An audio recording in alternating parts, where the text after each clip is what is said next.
നമസ്കാരം, സമഗ്രയിലേക്ക് സ്വാഗതം. കനത്ത മഴയെ തുടർന്ന് ഒഴുകിയെത്തിയ വലിയ മരങ്ങൾ എടയാർ റെഗുലേറ്ററിൽ തട്ടി നിൽക്കുന്നതിനാൽ പുഴയുടെ ഒഴുക്ക് തടസ്സപ്പെടുന്നു. പുഴയുടെ ഒഴുക്ക് തടസ്സപ്പെട്ടതുകൊണ്ട് താഴ്ന്ന പ്രദേശങ്ങളിൽ ഇവിടം വെള്ളം കയറുകയാണ്. 21 കുടുംബങ്ങളാണ് ദുരിതത്തിലാവുന്നത്.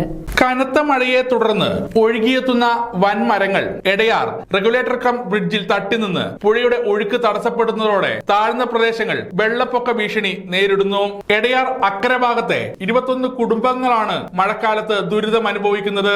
കോളയാട് ഗ്രാമപഞ്ചായത്തിലെ 14-ാം വാർഡിൽ 2021 95 ലക്ഷം രൂപ ചെലവഴിച്ച് ചെറുകിട ജലസേചന വകുപ്പ് റെഗുലേറ്റർ കം ബ്രിഡ്ജ് നിർമ്മിച്ചത്.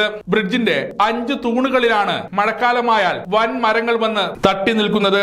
ഇതുമൂലം വർഷത്തിൽ 5-ഓ 6-ഓ തവണ എടയാർ അക്കര ഭാഗത്തെ പ്രദേശങ്ങളിൽ വെള്ളം കയറുന്നു. ഈ ദിവസങ്ങളിൽ ആശുപത്രികളിലോ സ്കൂളിലോ ജോലിക്കോ പോകാൻ പറ്റാത്ത അവസ്ഥയിലാണ് നാട്ടുകാർ. ഇതിനെതിരെ എത്രയും പെട്ടെന്ന് എടയാർ റെഗുലേറ്ററിൽ അടിഞ്ഞുകൂടിയിട്ടുള്ള മരങ്ങൾ ഒഴിവാക്കി പുഴക്ക് സുഗമമായി ഒഴുകാനുള്ള സാഹചര്യം ഉണ്ടാക്കണമെന്ന് നാട്ടുകാർ ആവശ്യപ്പെട്ടു. സമഗ്ര ന്യൂസ്, കൂത്തുപറമ്പ.